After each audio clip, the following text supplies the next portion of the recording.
turap itu apa sih? Coba kita refresh dulu, ada yang bisa sampaikan? Ya, sebenarnya kalau kita definisikan turap itu apa?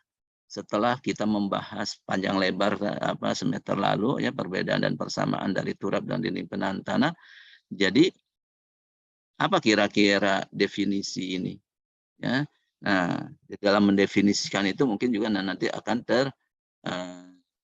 ya, akan termasuk juga atau akan terdefinisikan apa fungsi turapnya ya otomatis. Nah, coba silakan siapa yang kira-kira mau menyampaikan pemahamannya terkait kalau kita mendefinisikan turap itu apa sih definisi turap gitu?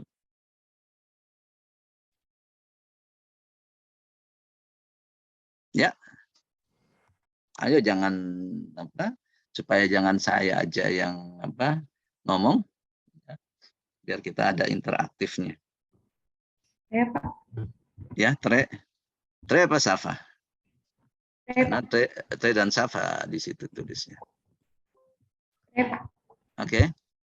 Ya. Jadi turap itu salah satu konstruksi yang fungsinya itu menahan tekanan tanah di sekelilingnya dan mencegah terjadinya kelongsoran atau penurunan tanah.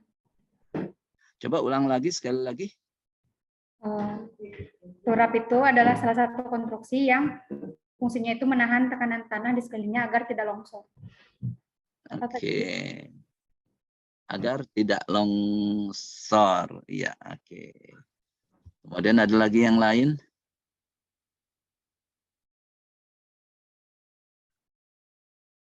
Ada yang ingin tambahkan? Jadi Trey menyampaikan bahwa itu salah satu konstruksi ya untuk menahan tekanan tanah agar tidak longsor. Ya, ada yang ingin melengkapi atau sudah cukup atau ada yang ingin mengcounter? Hmm?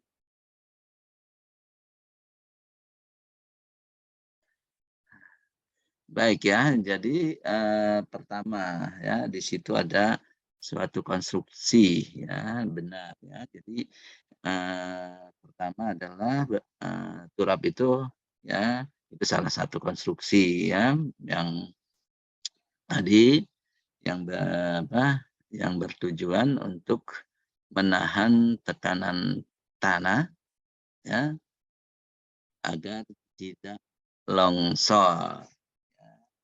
Nah, kalian bisa bayangkan nggak kalau definisinya seperti itu, gitu kan?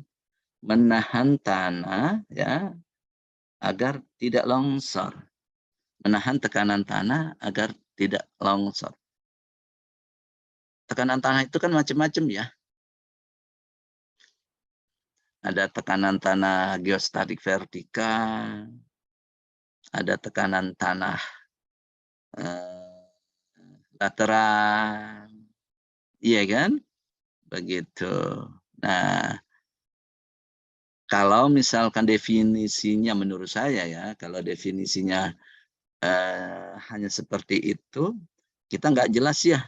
Kalau kamu menyebutkan tekanan tanah, ya, nah tekanan tanah yang bagaimana? Bisa aja.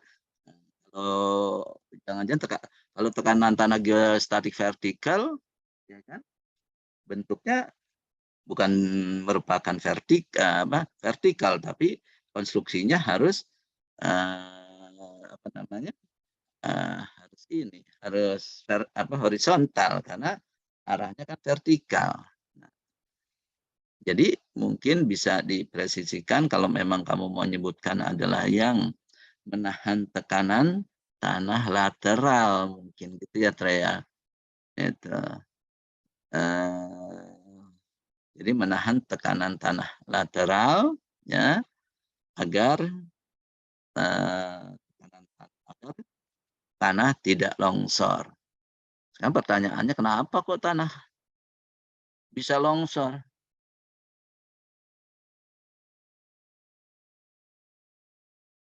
Tanah yang bagaimana yang kamu mau ini kan?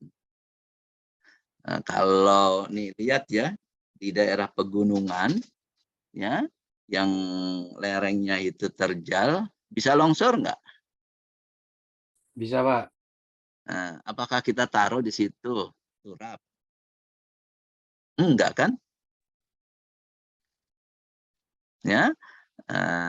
Jadi untuk menahan apa, tanah longsor itu ya, itu macam-macam ya kan. Kalau tebing ya, kan sering longsor tuh ya, gitu. Nah, apa itu pakai apa, turap? Kan tidak ya. Nah, bisa nggak dipresisikan lagi? Jadi tanah yang bagaimana yang kemungkinan longsor ya itu bisa ditahan oleh turap. Kan gitu ya. Nah, jadi kalau kita presisikan lagi adalah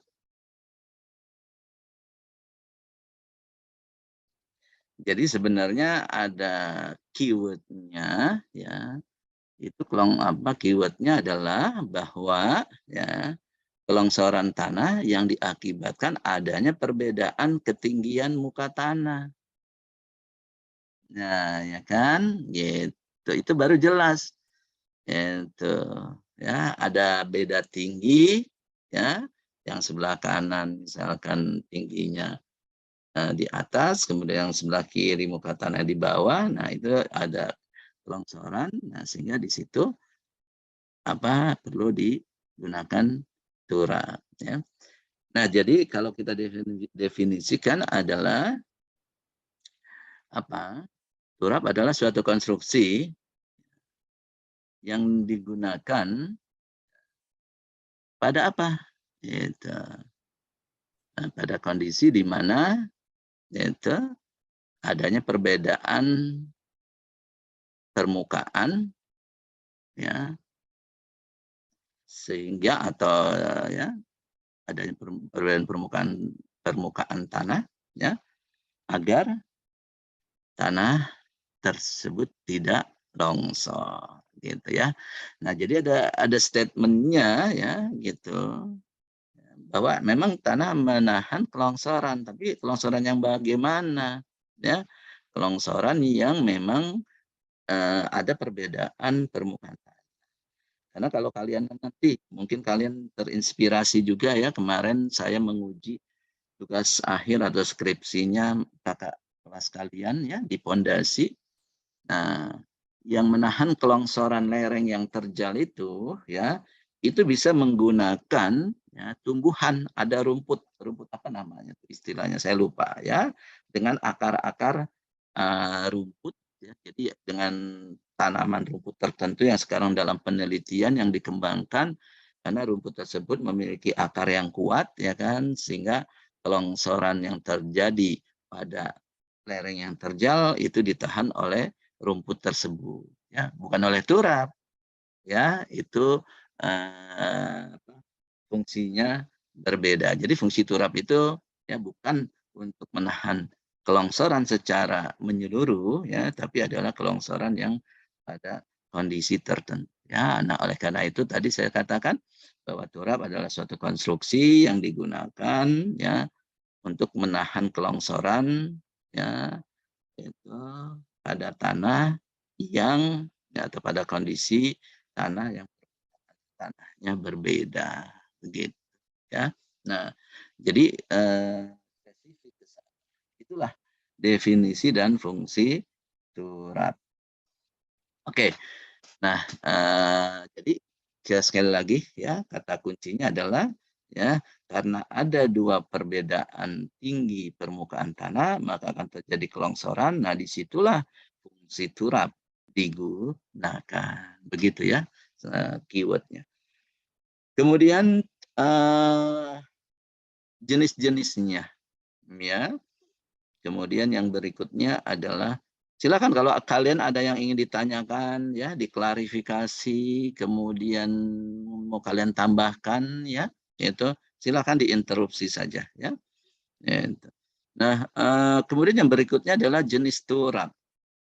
Coba saya tanya, kalian apa yang saat ini tahu ya jenis turap itu konstruksinya adanya yang bagaimana aja yang kalian ketahui saat ini. Silakan. Siapa yang mau jawab?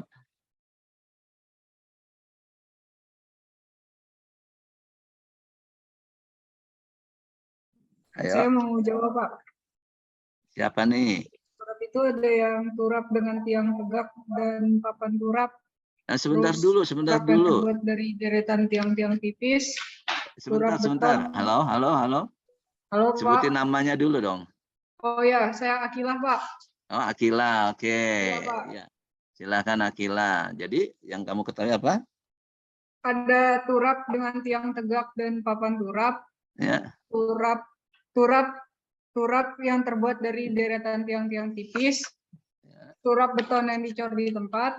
Ya. Terus turap kayu, turap beton bertulang, sama turap baja, Pak. Nah, sekarang supaya kita pemahamannya ini apa clear ya. Nah, mungkin jenis-jenis turap kita bagi dulu nih. Ya. Pertama adalah dari bahannya deh. Ya, gitu. Baru nanti dari jenis konstruksinya ya gitu. Biar kita tahu. Ya, kalau tadi kan tuh Akila sepertinya sudah menyebutkan benar ya, ada beberapa jenis yang sudah diketahui ya, jenis turap. Nah, tapi coba kita sistematis ya. Kalau kita bedakan berdasarkan apa bahan turap, ya kan? Berarti tadi disebutkan turap itu bisa juga dibuat dari kayu, oke? Dan ternyata turap itu juga bisa dibuat dari baja, ya. Kemudian turap itu bisa juga dibuat dari beton. Pertanyaan saya, bisa enggak turap juga dibuat dari komposit, artinya gabungan dari ketiga material ini. Dari kayu, dari kayu, beton, dan baja. Bisa enggak? Bisa, Pak. Bisa ya, gitu. Nah, jadi begitu ya. Nah, jadi dari bahannya kita bisa buat dari kayu, kita bisa buat dari baja, dan kita buat dari beton, dan bahkan ada kita buat gabungan dari material-material ini, gitu ya. Nah, sekarang dari jenis konstruksinya, saya bahas dulu. Kalau turap yang dari kayu, bagaimana sih bentuk konstruksinya, jenis konstruksinya kalau dari kayu?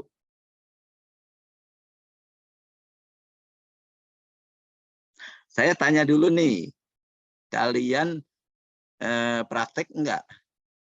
Oh, kayaknya karena pandemi nggak praktek kali ya. Gitu. Praktek enggak membuat turap dari kayu. Beneran di kampus. Tempo hari waktu zaman saya itu, ya, itu beneran mulai dari kita gali lubangnya, kemudian kita pasang turapnya, gitu kan. Itu. Pernah nggak ngalamin seperti itu sekarang?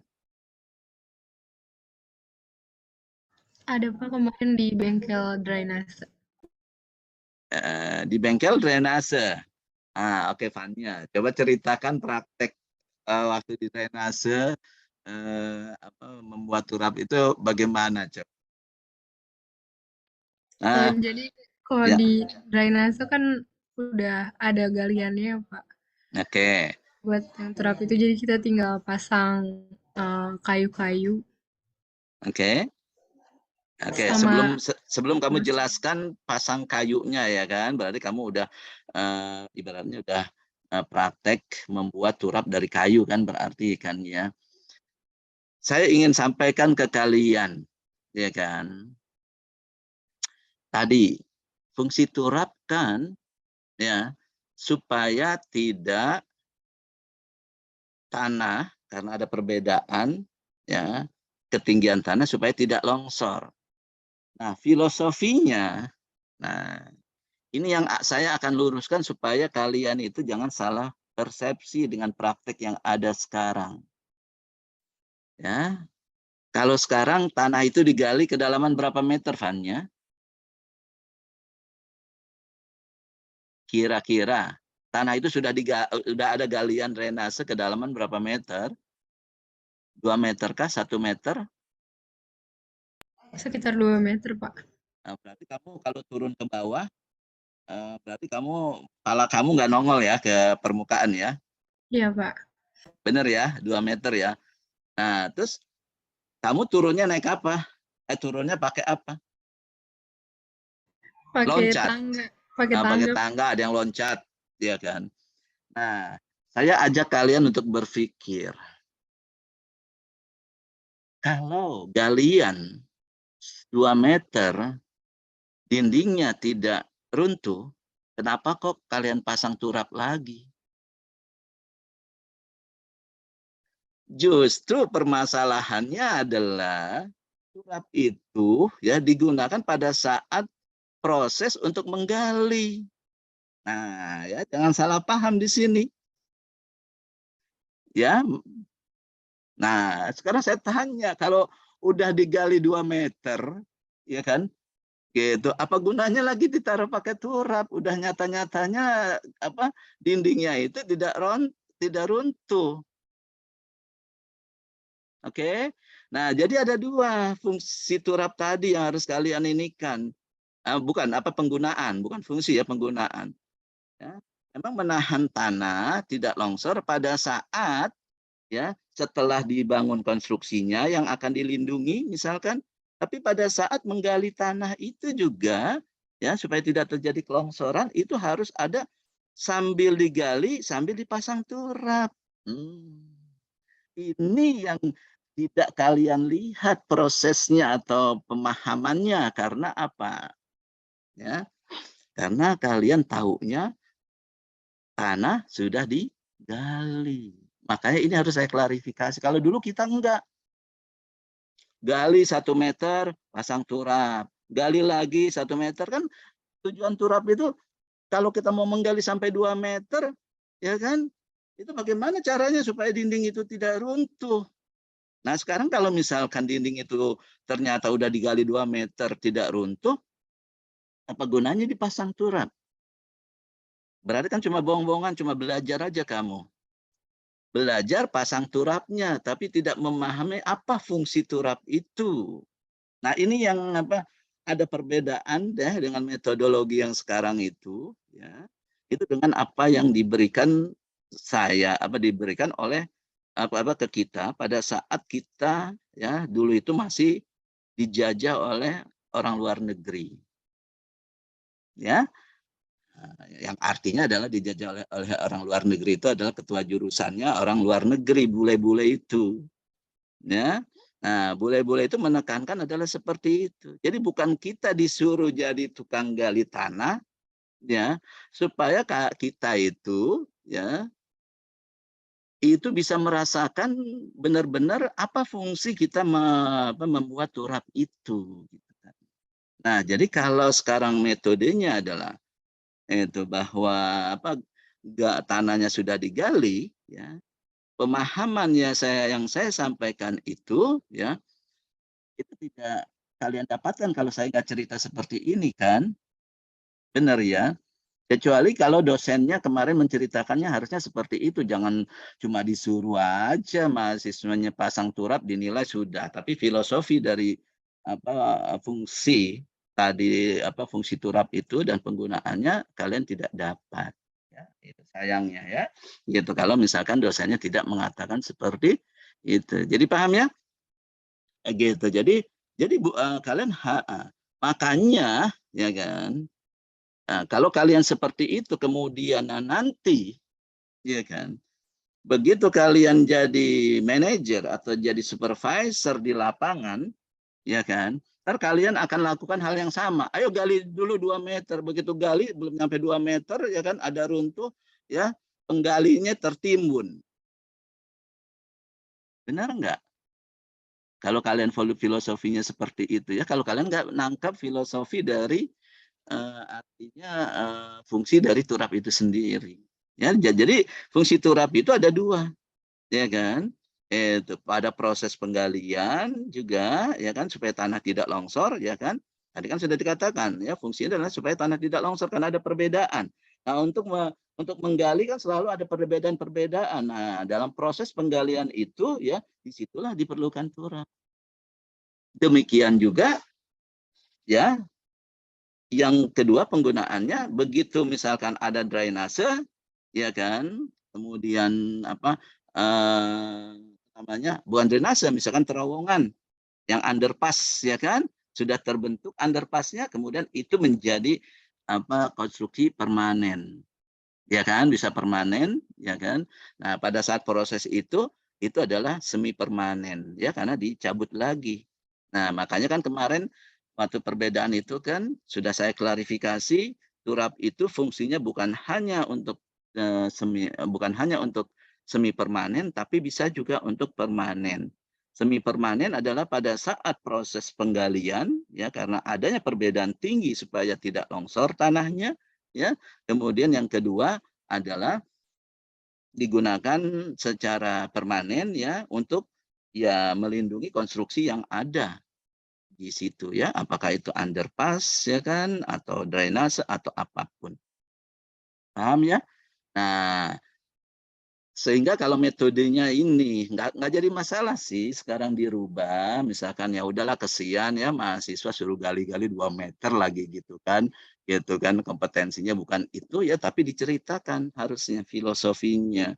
Ini nggak begini nih, nggak dibiarkan aja kalian itu apa kondisi kayak itu sehingga timbul persepsi dari masing-masing mahasiswa gitu kan seakan-akan menyusun turap adalah seperti itu. Digali dulu ya kalau iya tanahnya nggak longsor, kalau tanahnya pas longsor, kalian nggak akan dapat itu 2 meter, yang ada adalah ya penggalinya nah nanti akan tertimbun kalau kalian nggak menyiapkan untuk membuat turap kalau tanahnya itu longgar atau akan terjadi kelongsoran. Paham ya? Nah jadi intinya kalau mau menggali drainase atau menggali galian apapun ya harus dilihat dulu tanahnya itu akan longsor atau tidak.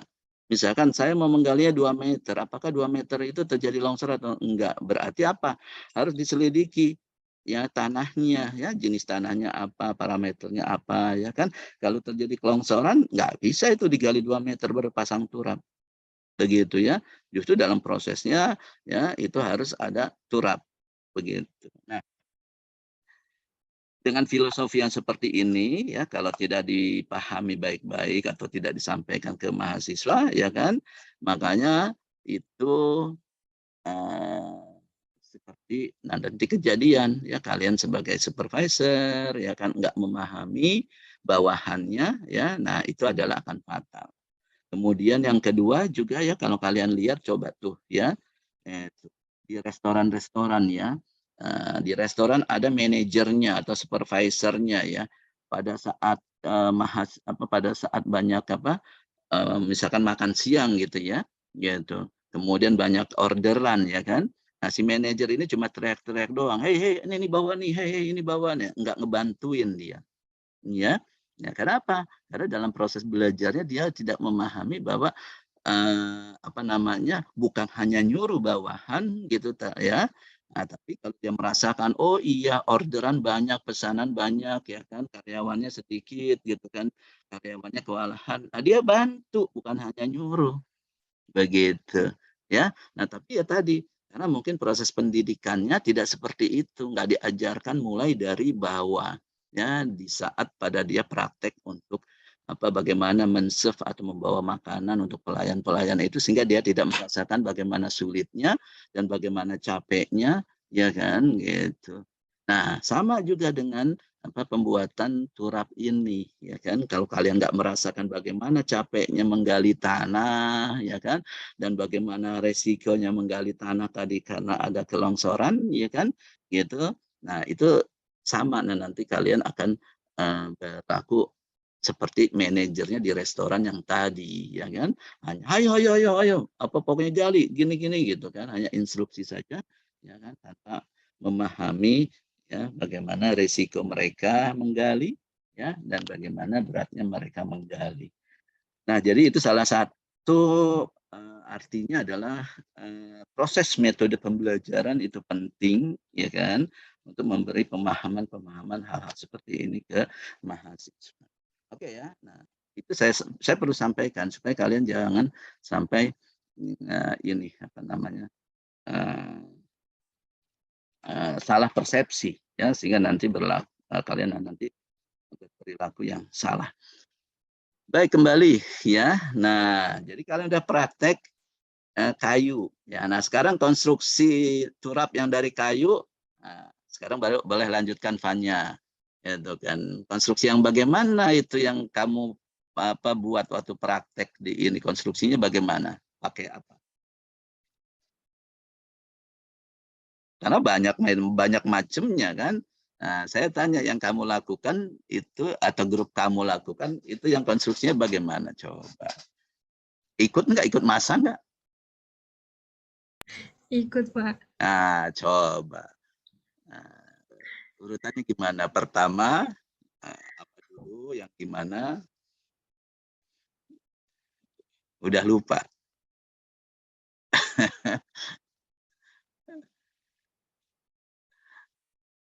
Masih ingat nggak? Lupa, Pak.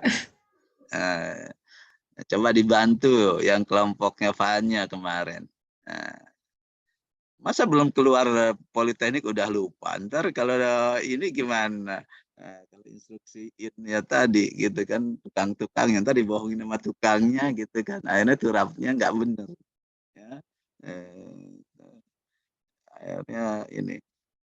Ada yang apa? Silakan coba. Saya mau tahu jenis konstruksi turapnya ya, yang bagaimana yang kamu udah praktek ya dari ini kayu itu. Dari kayu. Ayo. Jangan sampai bilang semuanya lupa ya. Kalau semuanya lupa keterlaluan ya. Ntar saya minta diturunin lagi, di downgrade lagi nih ya ke semester bawah ya.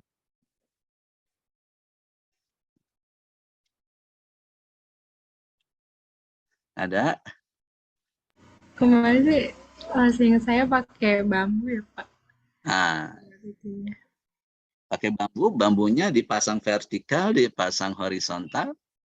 Dipasang horizontal. Bambunya horizontal, gimana masangnya? Bambunya ditumpukin horizontal, bisa apa tuh? Nggak runtuh. Vertikal, Pak. Hasbi jangan ketawa. Siapa? Hasbi atau Arfan tuh? Jangan ketawa-ketawa aja. Ayo coba gimana bantuin. Ayo. Ya, oke, pakai bambu. Nah, sekarang pertanyaan bambu. Ya, bambunya apa? Kamu buatnya bambunya yang vertikal, yang horizontal. Nah, terus mana masang bambu yang horizontal? Di dinding Di dinding tanah, ya kan? Di dinding tanah kan? Apa bisa tuh? 2 meter ditumpuk-tumpuk ya, ngegelondong gitu istilahnya bambu itu kan? Oh, yang vertikal, Pak. Oh, yang horizontalnya itu baloknya nanti dipres sama balok. Ya, jadi bambu vertikal bersampingan, dijejerin bambunya vertikal. Iya, Pak. Oke. Kamu pakai vertikal ditancepin ke tanah atau enggak? Dimasukin ke dalam tanah atau cuma nempel di dasar tanahnya? Atau dasar galiannya. Bambu ini kan vertikal, kamu diriin kan? Oke, terus?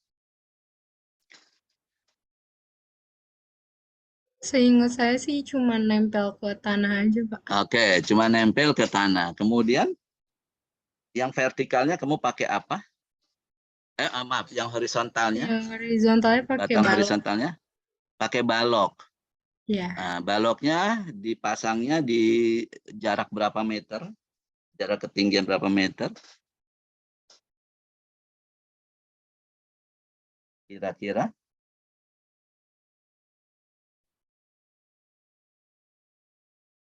Ayo yang lain bantu mengingat ya. Ini refresh lagi nih. Ya. Nah.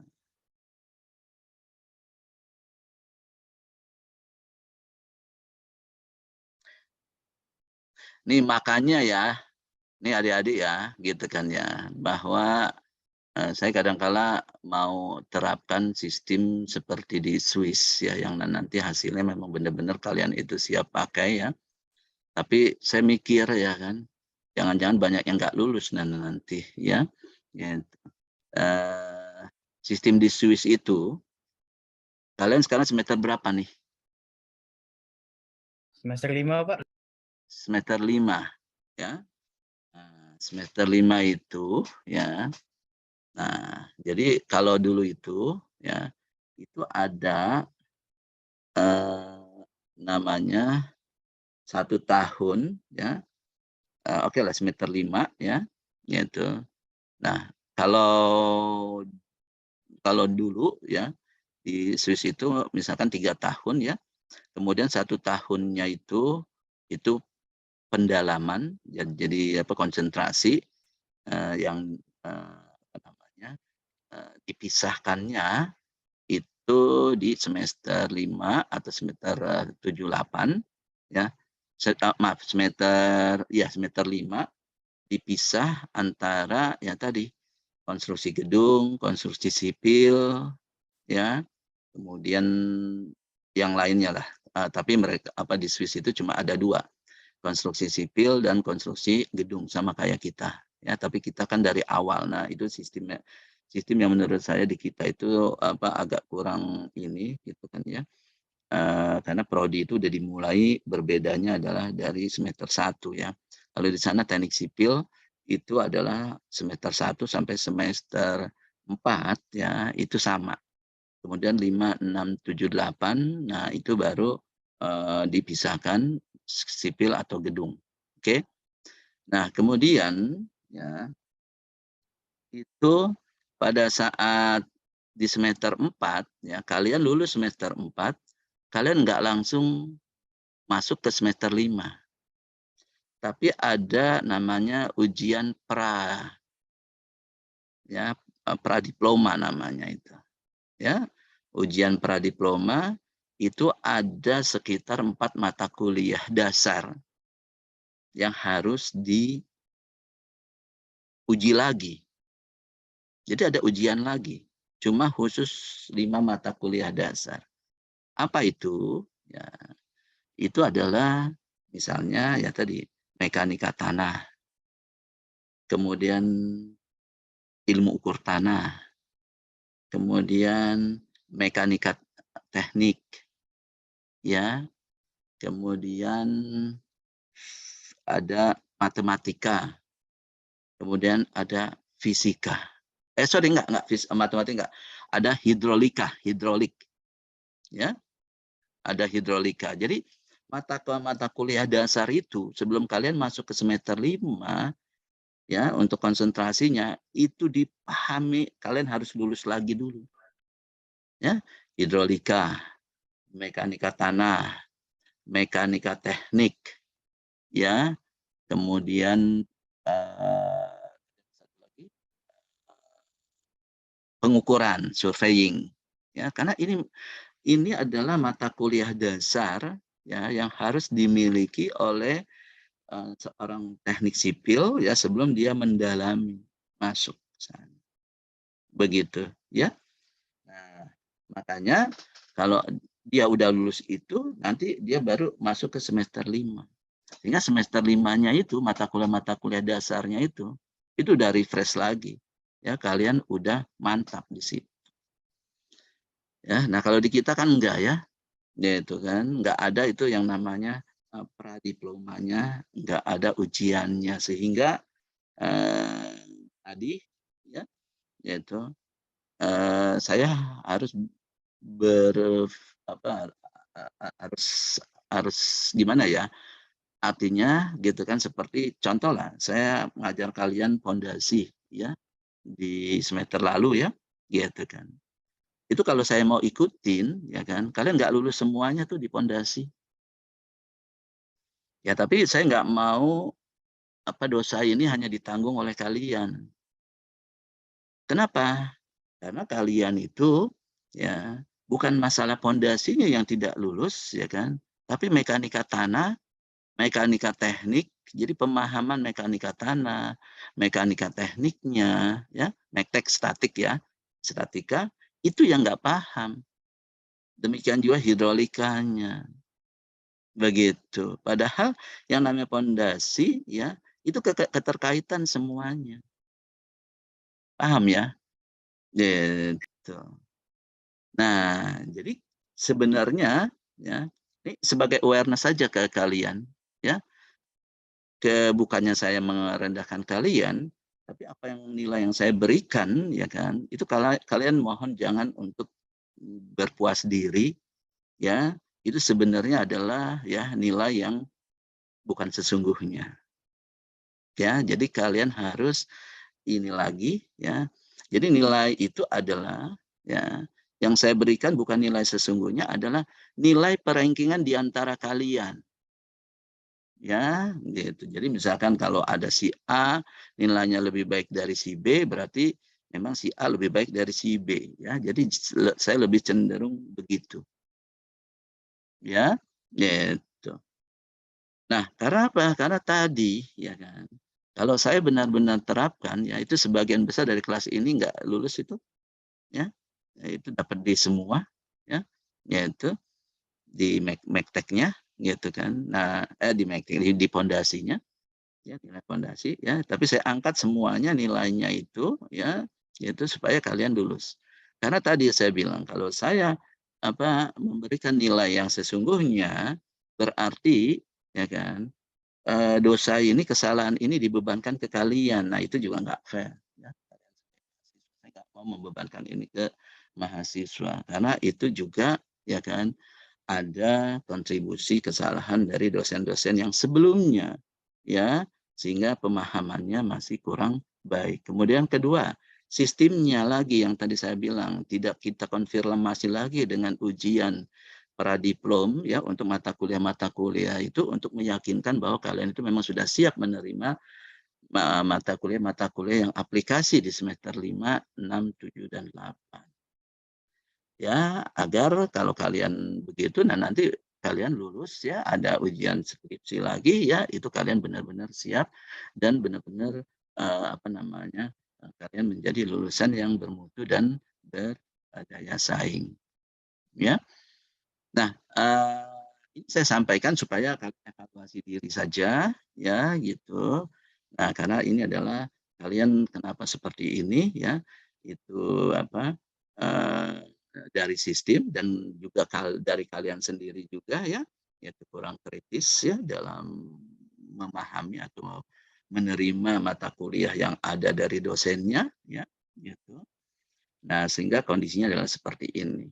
Ini pengakuan jujur dari saya ya, karena saya selaku direktur ya di Politeknik Negeri Jakarta yang bertujuan untuk meningkatkan lulusan ya kan, karena ya tadi ya kan visi kita menjadi menjadi politeknik bertaraf internasional ya kan dan berdaya saing. Ya, nah itu dibuktikan bukan dari siapa-siapa, dari lulusannya. Ya, itu yang ingin kita capai. Saya sebenarnya banyak berharap dari kalian, begitu ya. Nah, tapi kembali ya, gitu bahwa semuanya ya banyak yang harus kita rapikan ya, baik sistemnya maupun dosennya dan juga kaliannya sendiri juga yang harusnya juga berubah ya. Makanya saya kan mencanangkan ya kan untuk bisa mewujudkan itu supaya kalian menjadi lulusan-lulusan yang bermutu dan berdaya saing internasional ya kan, berarti harus memiliki kompetensi yang beneran, bukan hanya nilai di ijazah ya. Itu harus merubah 3 hal ya, berubah mindset ya tadi ya, pola pikirnya ya, kemudian culture set ya, cara kerjanya, belajarnya ya, dan yang keempat adalah sistem set ya, sistem belajarnya harus kalian rubah ya, gitu. Nah, jadi jangan kalian yang harus tahu ya, yaitu apa yang harus saya lakukan dengan kondisi yang ada ini ya. Jadi jangan mengatakan bahwa ya udah saya begini ya karena sistemnya seperti ini, dosennya seperti ini ya, jangan salah ya, yang menanggung akibatnya adalah kalian semuanya. Sehingga kalian yang harus kalian masing-masing, ya kan, gitu. Kalau kalian tidak memiliki kompetensi, ya kan, dan tidak memiliki daya saing, sehingga kalian nanti tidak bisa memiliki akan kalah persaingannya dalam nanti kalian bekerja di industri atau berkreasi. Begitu ya. Nah, ini saya ingatkan saja ke kalian supaya kalian lebih aware, ya kan, untuk lebih meningkatkan ya belajarnya, ya, meningkatkan kompetensinya, ya, atas motivasi sendiri. Begitu ya. Nah, baik, jadi itu saya kembali karena contohnya tadi kan ya, saya belajar fondasi, makanya saya mau melihat bagaimana pemahaman kalian yang di mata kuliah yang sebelum-sebelumnya, ya kan, itu jangan dianggap enteng karena pemahaman kalian di mata kuliah dasar itu sangat menentukan keberhasilan kalian untuk memahami mata kuliah yang lebih aplikatif, salah satunya fondasi ini. Begitu ya. Nah, makanya kalau kalian ya sama ibaratnya seperti bangunan ya, gitu kan. Kalau fondasinya kurang kokoh, bangunannya bagus ya kan, fondasinya tidak kokoh, yang ada adalah bangunan itu akan hancur kan gitu ya. Gitu. Nah, itu yang harus kalian perhatikan. Ya. Saya jadi balik lagi ya. Nah, ini kan ada kaitannya ya. Apa yang saya ingin berikan aplikatifnya ya dengan yang masalah turap ya dengan apa yang sudah kalian pelajari kan sebelumnya ya kan, makanya coba saya tanya ya kan, tadi ada kalian sudah belajar ada bambu-bambu ya di vertikal ya kan. Nah, kemudian ya ada balok horizontal yang jaraknya berapa meter? Jarak vertikalnya berapa meter? Jarak antar antar balok ini itu berapa meter kira-kira?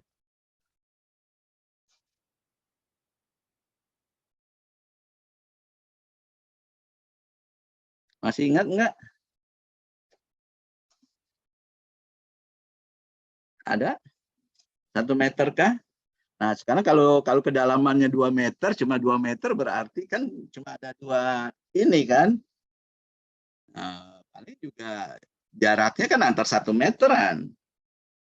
Nah, kalau misalkan kata kamu kedalamannya 2 meter, yang ada kan pastinya cuma setengah meter dari atas, ada 1 balok, ya, setengah meter dari bawah ada 1 balok. Jadi jarak antar baloknya 1 meter. Benarkah begitu?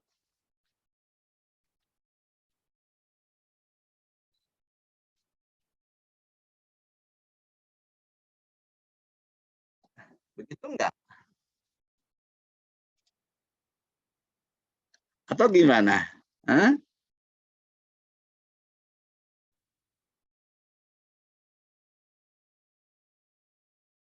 Iya enggak? Ini enggak ada suaranya. Saya kok enggak kedengar suaranya. Apa volume Iya, saya yang benar, ini? Pak. Enggak sih. Benar. Benar, Pak. Oke. Terus ada konstruksi lainnya enggak tambahannya dari situ? Udah cuma bambu vertikal, ada balok horizontal. Lalu ada besi penyangganya, Pak. Besi penyangganya yang di bentuk ujungnya itu pakai U-head jack, Pak. Buat dipres nanti bambunya itu. dipresnya kemana? Artinya balok besi penyangganya itu posisinya horizontal atau bagaimana? Posisinya horizontal, Pak. Horizontal. Ujung satu dikenakan ke balok, ujung Iya, Pak. Jadi satunya dikenakan kemana? nyambung dari balok ke balok, Pak.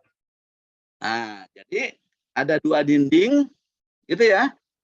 Oke, 2 dinding, kemudian ada penyangga di dinding yang sebelah kiri ada turapnya, dinding sebelah kanan ada turapnya, kemudian di situ ada baja penopangnya ya, gitu kan, yang diinikan ke balok-balok ya kan.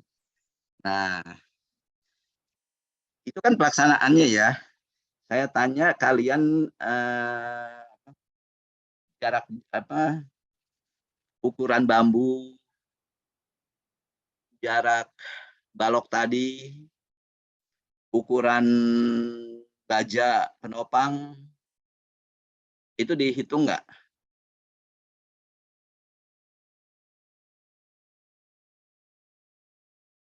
Nggak, cuma dikasih tahu aja ya. Yang penting kalian bisa praktekkan ya. Oke, nah itu tugas kita ya. Nah sekarang kalian yang menghitungnya nanti. Nah di pelajaran kita itu apa yang kalian udah kerjakan itu ada perhitungannya ya. Bukannya asal bambu-bambu yang ukuran berapa sembarangan, karena kan mereka ya kan itu harus menahan tekanan tanah ya. Nah jadi biar kalian tahu ya, pertama adalah kalian udah belajar konstruksi turap ya, seperti itu ya, jenis konstruksi turap seperti itu ya. Kemudian itu adalah nanti kita hitung ininya apa namanya, kita rencanakan ya. Kalau kemarin kalian cuma dikasih tahu, nah nanti kita akan menghitung ukurannya ya. Kemudian yang kedua, apakah tipe turap ini bisa dilakukan untuk galian tanah dimanapun atau dalam kondisi apapun?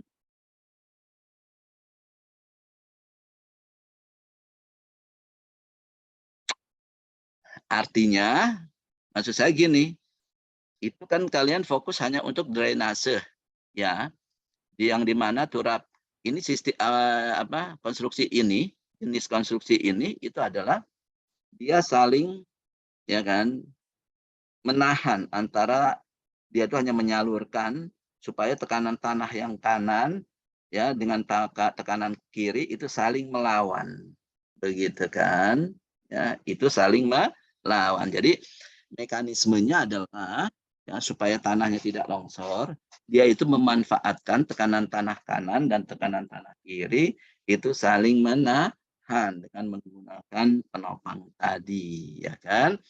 Nah, tapi konstruksi ini hanya berlaku atau hanya efektif dan efisien apabila jarak dinding turap yang kanan dengan dinding turap yang kiri itu tidak berjauhan. Ya, makanya digunakan biasanya itu untuk drainase yang berapa? Jarak antara turap kanan dan turap kiri yang kalian prakteknya?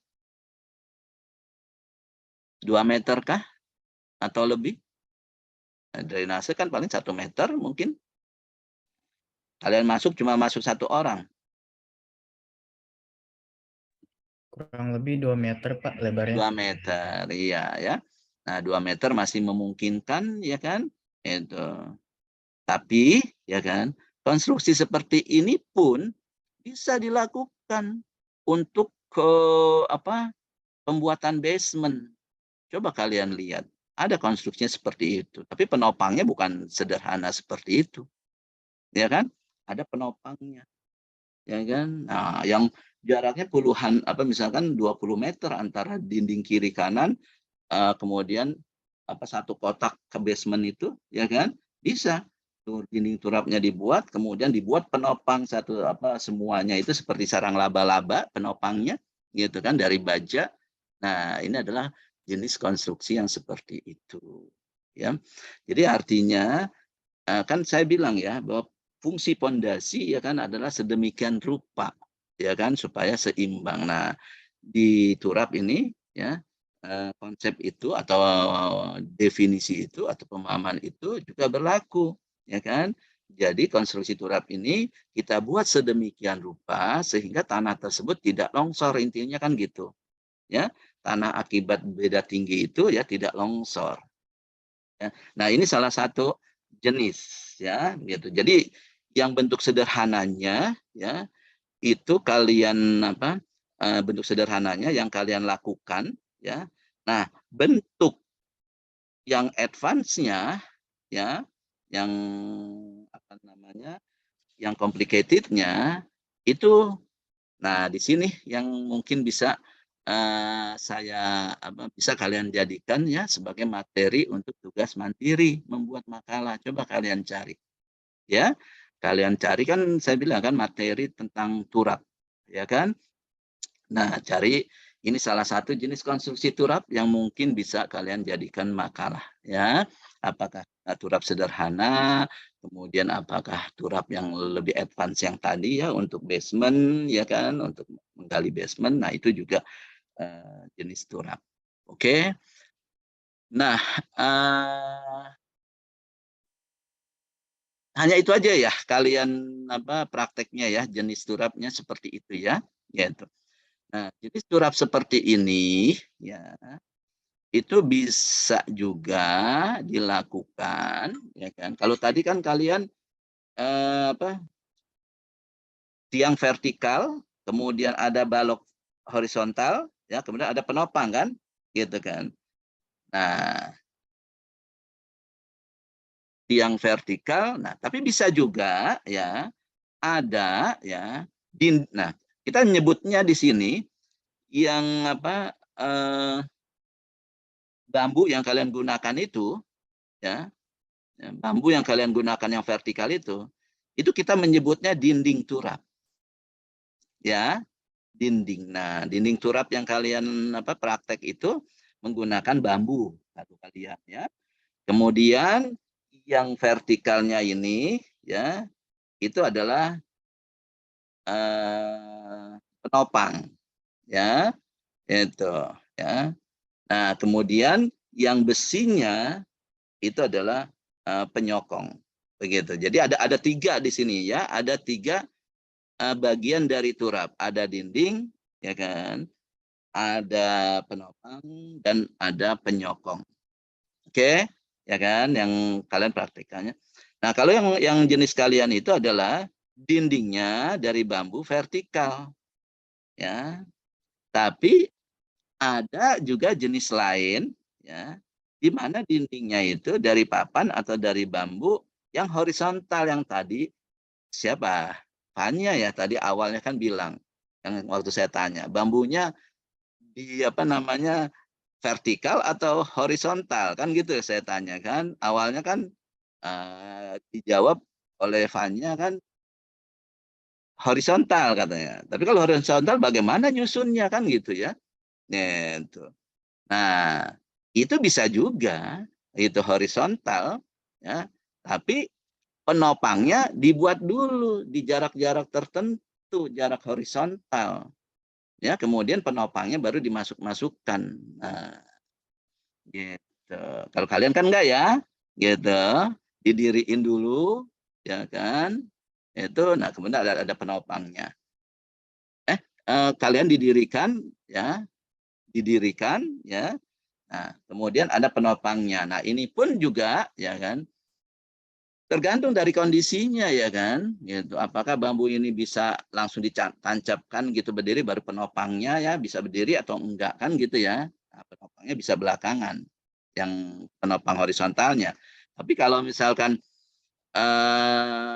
yang sistem dindingnya itu dari bambunya horizontal, nah ini mau nggak mau penopangnya harus dibuat dulu itu ya, karena nggak mungkin kita nyusun bambu ibaratnya 2 meter gitu kan nggak pastinya ngegelinding dia kan gitu. Ini lagi kan turun lagi kan itu jadi buat penopang dulu tapi penopangnya menjadi vertikal. Kalau kalian tadi penopangnya kan horizontal, kalau di sini penopangnya vertikal. Nah sedangkan penyokongnya ya sama ya gitu. Jadi intinya ada 3 komponen ya dalam turap itu, ada dinding, ada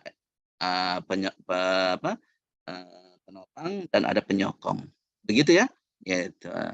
Nah, ini ketiganya ya harus kita rencanakan dimensinya, ketebalannya.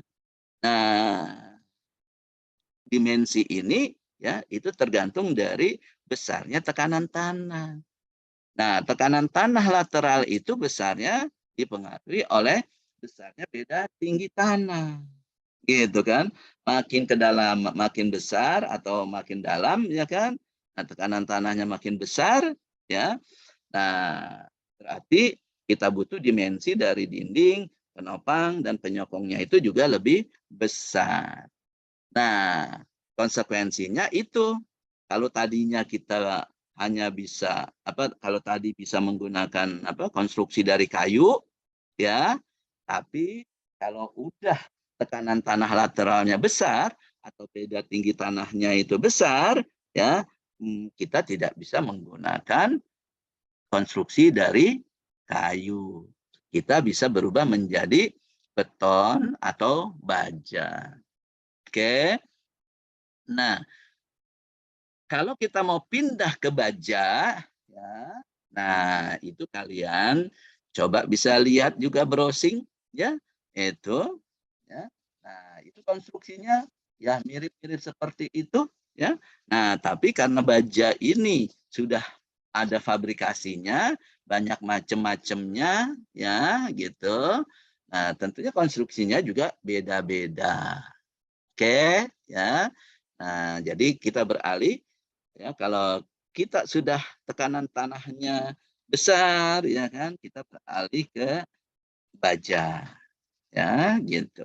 Kemudian jenis konstruksi bajanya, ya, konstruksi turapnya, kalau dengan baja, nah itu juga beda-beda, ya. Kalian browsing, ya, banyak tipenya, ya kan. Ada yang sayap datar, tuh di buku saya juga saya berikan, ya. Ada sayap datar, laksa, ada bentuknya jenis Z, ya. Nah, bagaimana bentuk konstruksinya, ya, kalau mau lebih detail lagi, ya, kalian lihat di YouTube, ya, atau di internet, ya, gitu. Nah, ini bisa menjadi bahan makalah kalian juga, ya, tentang turap, ya. Nah, ya, yang mana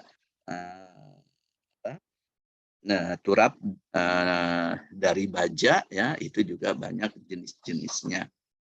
Kemudian, ya, kalau dengan baja ini, ya, sama dengan kayu tadi, ya, kebanyakan baja dengan kayu ini biasanya untuk yang tipe-tipe semi permanen, ya, gitu. Yang tipe semi permanen. Oh ya, saya inikan lagi, nanti kita juga akan belajar bagaimana kita menentukan dimensi dari jenis turap baja ini, ya, karena setiap turap baja, profil turap baja yang salah satunya, tapi mungkin ini perlu diupdate, ya, tabel yang di halaman 223, halaman 223 di buku saya itu kan ada tabel, ya, tabel profil baja untuk turap, ya. Nah ini mungkin tak perlu kalian perhatikan, ya, mungkin ada update-nya, ya, kalian bisa cari di internet karena tergantung dari profil baja yang sekarang diproduksi, ya, yang mungkin berbeda dan memiliki kekuatan yang lebih baik lagi seperti, ya. Nah itu nanti kita juga belajar bagaimana menentukan profil dan dimensi dari turap baja tersebut, ya. Nah untuk sementara kalian bisa browsing, ya kan, untuk dijadikan makalah kalian, ya, kalau kalian berminat untuk yang tipe baja ini. Nah, tipe baja dan tipe kayu sekali lagi biasanya untuk konstruksi turap yang semi permanen. Kalau kita mau buat yang permanen, saya kan bilang, ya, gitu, konsep turap itu, ya, bisa juga digunakan untuk permanen. Nah, biasanya permanen, ya, itu kita menggunakan dinding baja, ya, dinding beton, ya. Jadi dinding turapnya itu dari beton, ya. Nah untuk yang dari beton ini, ya, kalian silahkan browsing juga, ya, itu biasanya dalam bentuk yang kita sebut sebagai dinding diafragma, ya, yaitu. Nah itu kalian browsing, ya. Jadi sekarang sudah banyak yang namanya underpass itu sebenarnya turap-turap, bukan dinding penahan tanah perhitungannya, ya. Underpass tuh, ya, underpass untuk jalan, ya, itu pada umumnya itu adalah turap dindingnya, ya, bukan dinding penahan tanah, tapi konstruksinya adalah konstruksi turap. Tambahan lagi yang ternyata dinding beton pun, ya, itu sudah ada yang difabrikasi, ya. Kalau dinding diafragma yang saya sebutin itu, ya, ngecor dindingnya itu adalah di tempat, ya.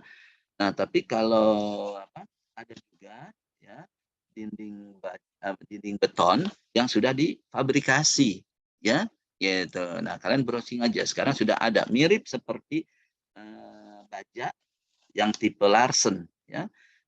Mirip baja tipe Larsen ya.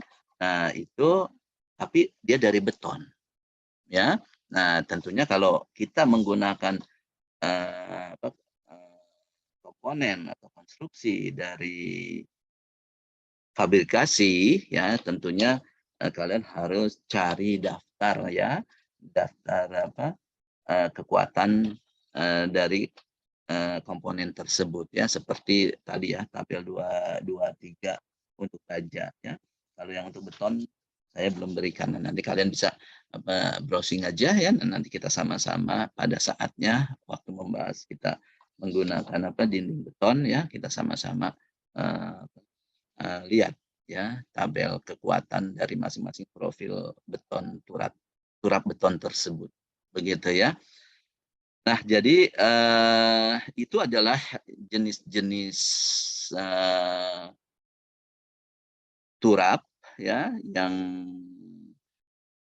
bisa kita gunakan ya. Nah, masing-masing tadi kan yang saya sampaikan ya, masing-masing ini juga beda-beda penggunaannya ya.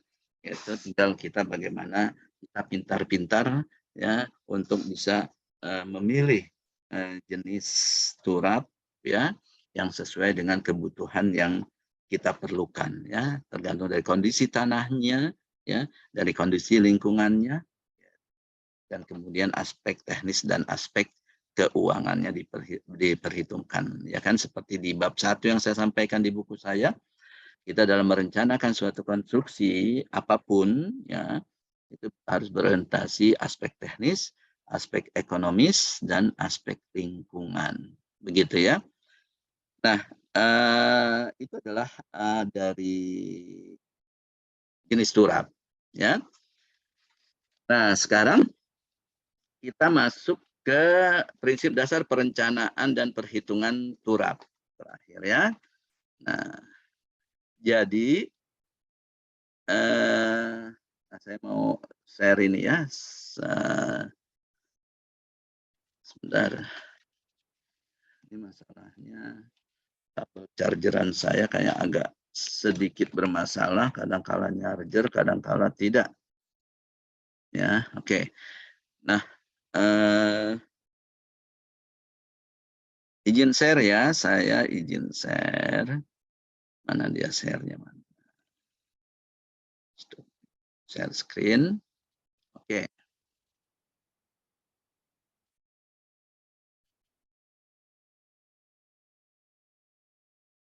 Sudah lihat whiteboard saya? Sudah, Pak. Sudah ya. Nah, mungkin perhatikan di sini. Jadi prinsipnya, nah berarti ada 2. Jadi konsep yang tadi kalian praktekkan yang sederhana ini.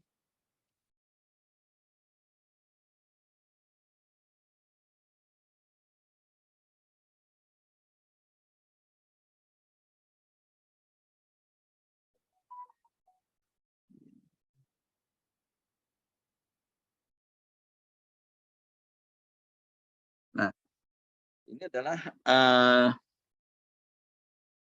yang kalian ini kan ya.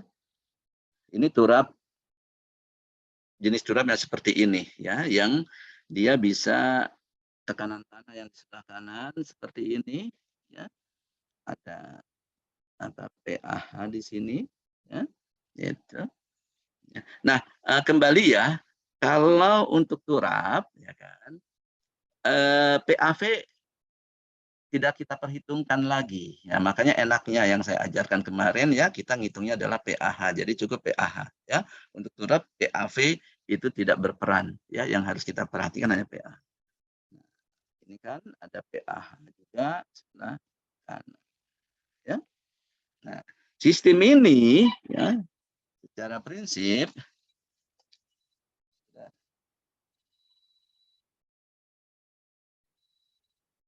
Mohon izin sebentar ya.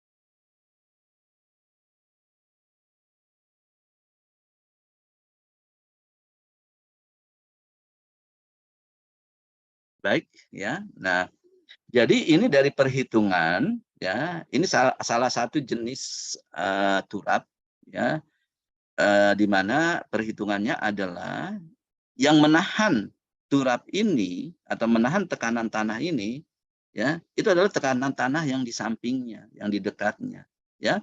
Makanya kalian kan di sini ada bambu-bambu itu ya, kalau saya ilustrasikan kalian ya kan. Kemudian di sini ada apa namanya, penopang ya kan, ini penopang ya. Kemudian di sini ada penyokong kan gitu, ya. Nah, sebenarnya ini dia yang di sini ada tekanan begini kan, penopang. Nah, sebenarnya yang menahan kekuatan itu ada di sini ya, ada di penyokongnya ya. Penyokong ini yang menyalurkan sebenarnya ya, menyalurkan PAH yang kanan ke PAH yang kiri. Oke. Nah, itu adalah jenis turap dari penggolongan secara perhitungan ya, konsep penyaluran bebannya itu yang pertama. Kemudian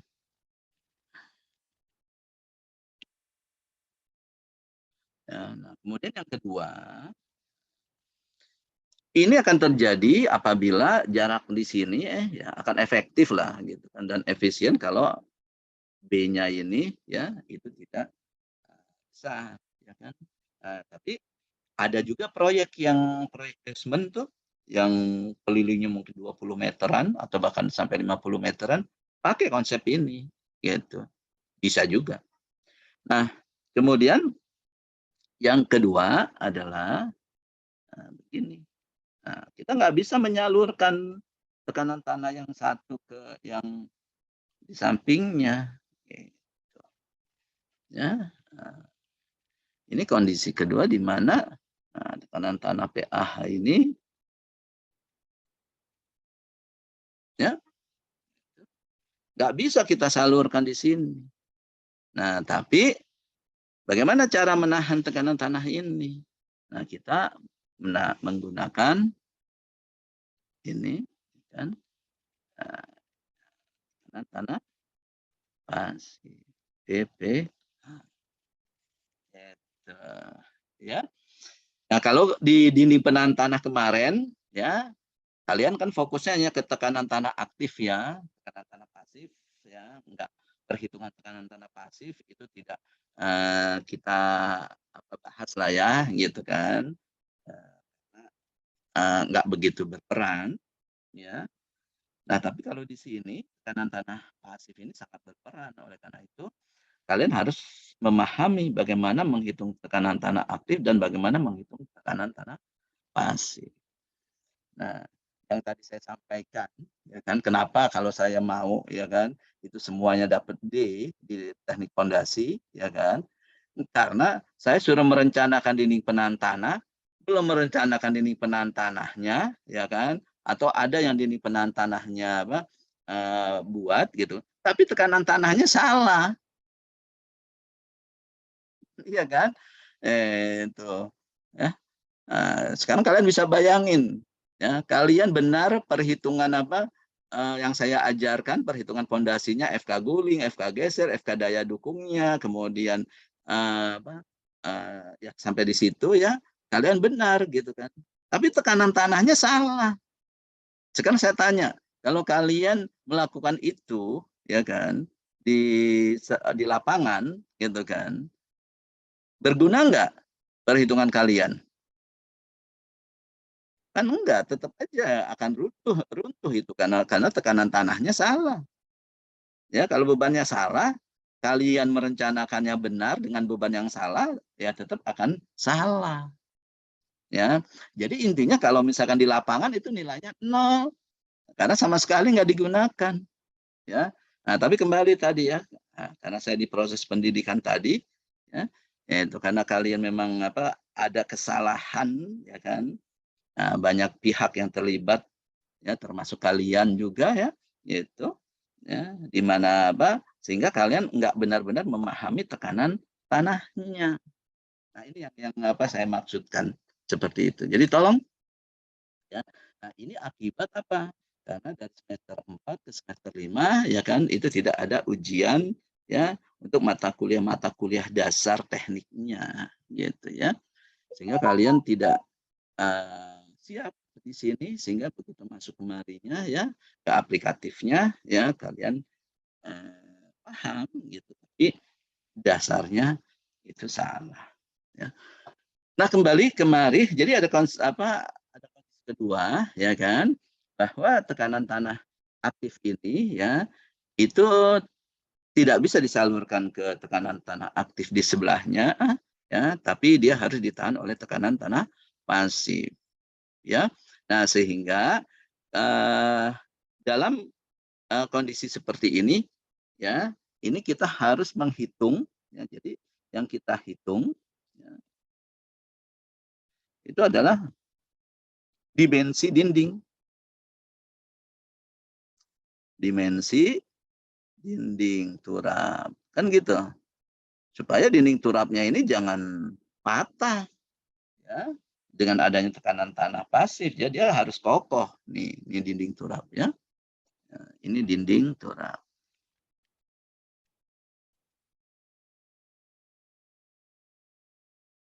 Gitu ya. Dinding turap. Ya. Nah, sehingga nanti kalau ininya sudah kokoh, berarti ini juga ya kedalaman yang namanya sebut T, kedalaman turap.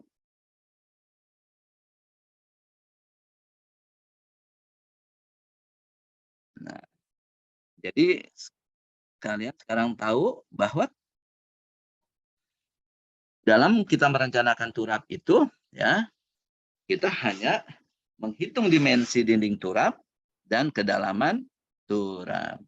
Nah, dinding turap ini bisa dari kayu, bisa dari baja, bisa dari gitu ya. Nah, kalau untuk baja dan beton tadi saya bilang ya, kalau yang sudah fabrikasi ya itu sudah ada profil-profilnya. Jadi kita tinggal pilih aja. Ya. Itu profil yang tipe apa, profil yang apa. Ya, selain tipe juga ada ketebalan dindingnya. Ya. Gitu. Ya, nah ini kita mendesainnya menggunakan tabel-tabel yang dibuat oleh pabrik ya, gitu.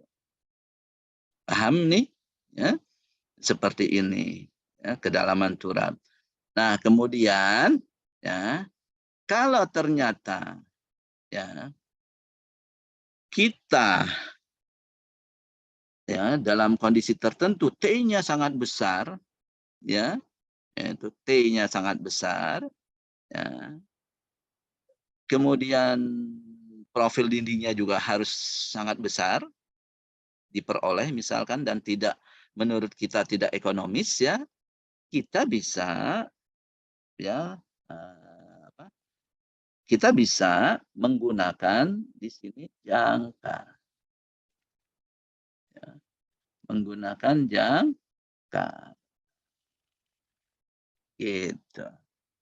Ya, kita membuat jangka.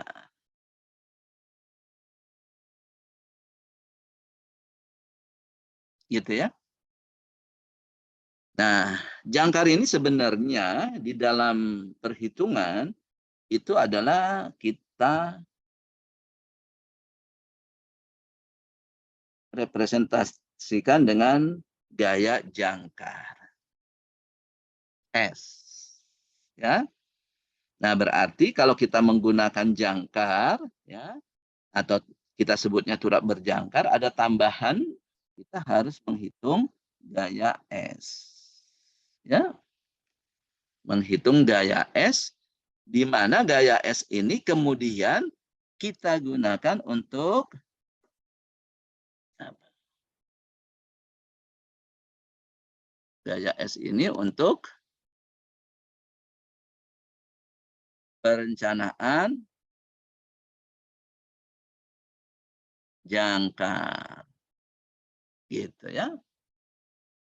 Jadi gaya S ini untuk perencanaan jangkar. Di mana jangkar ini juga banyak macamnya, ya kan? Di buku ada tuh jangkar yang dari beton. Tapi ada lagi yang udah canggih itu jangkar dengan apa namanya? Span kabel ya, ada pakai apa kabel. Ya, nah nanti kita akan belajar di situ. Ya, pada saat perencanaan turap berjangkar, nah nanti ada perencanaan jangkarnya. Begitu ya. Gitu. Nah, ini. Nah, sedangkan ini ada yang terlewat ya. Kalau yang di sini yang tipe 1 yang dihitung adalah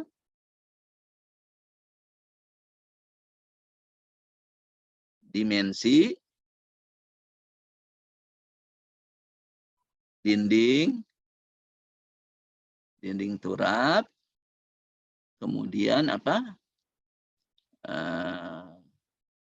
Penopang dan dimensi penyokong. Gitu ya. Ini adalah dinding. Nah, ini adalah yang merah ini adalah penopang, penyokong. Dan yang ini ya yang ini adalah penopang. Gitu. Nah, untuk kasus yang pertama ya, itu kita nggak perlu menghitung kedalaman turap karena dia memang tidak dibutuhkan turapnya dimasukkan ke dalam tanah ya, sebagaimana yang kalian praktekkan kan gitu ya.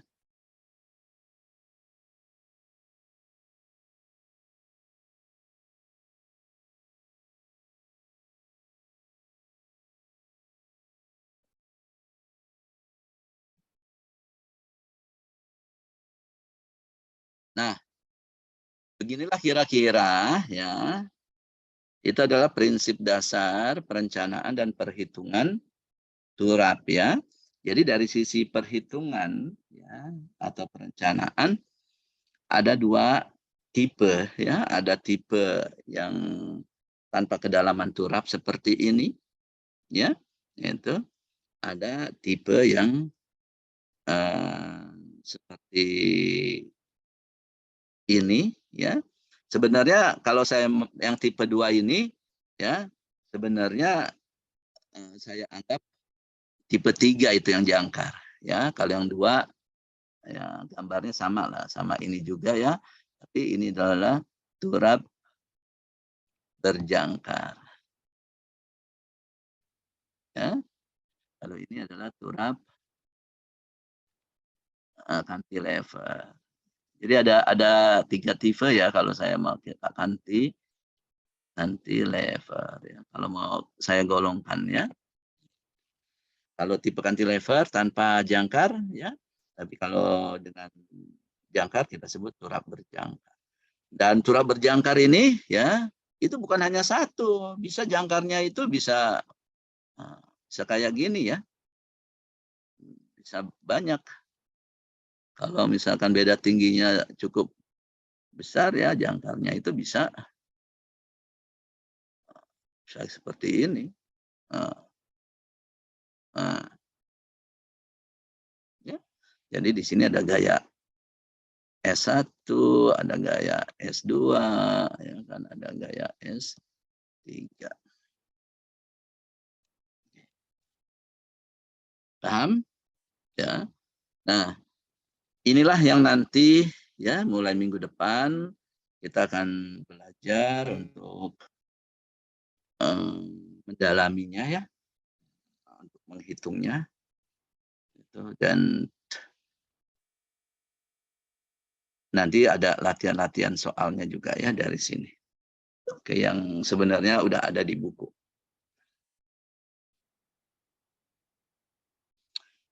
Kira-kira ada yang ingin ditanyakan enggak? Untuk sementara seperti itu. Untuk memberikan insight ya bagi kalian, apa kira-kira yang nanti akan kita pelajari dalam bab turab ini.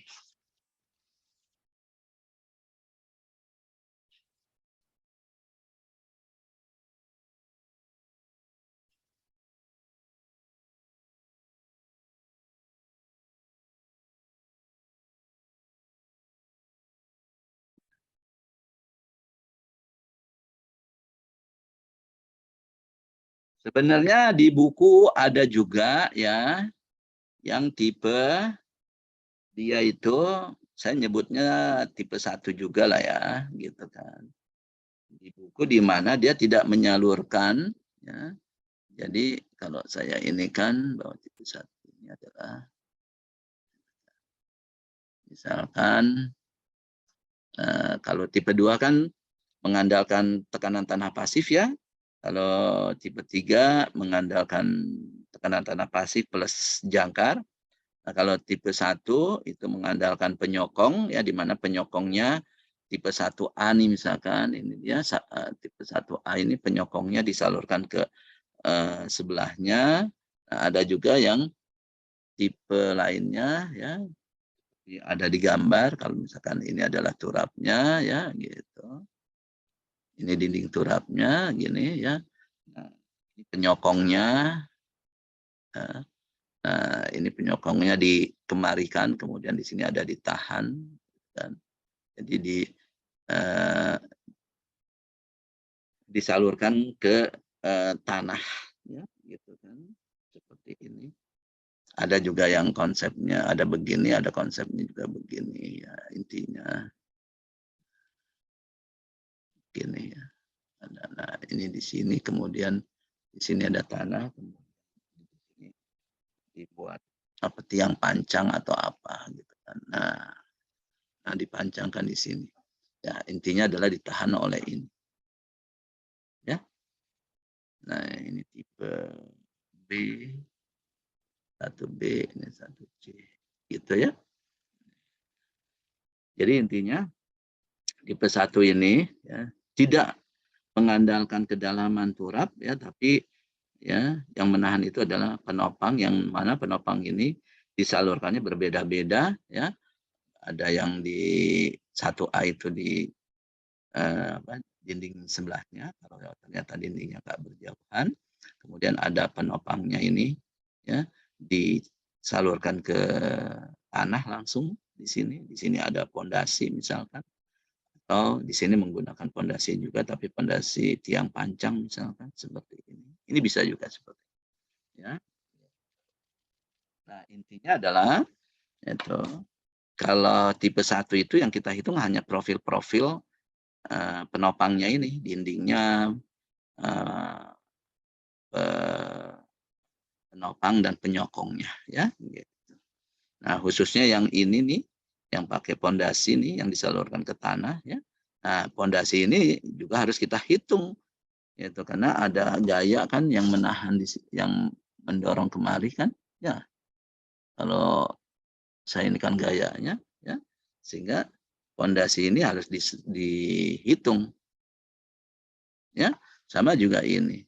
Nah, ini kan berarti ada yang menahan ke sana, disalurkan kemari. Nah, ini pondasi tiang ini harus dihitung, harus direncanakan. Gitu. Oke, kira-kira itu nanti jenis-jenis konstruksi turap ya yang dilihat dari cara perhitungan dan perencanaannya seperti ini ya. Nah, kalian ini bisa siap ya untuk bisa memahami ini semua ya, yaitu bisa menghitung ini semua, dan juga kalian bisa ini mulai sekarang ya kalian browsing ya untuk kalian coba pahami dengan membuat makalah ya, tulisan ilmiah ya untuk lebih menambah wawasan kalian ya dalam hal konstruksi turap ini.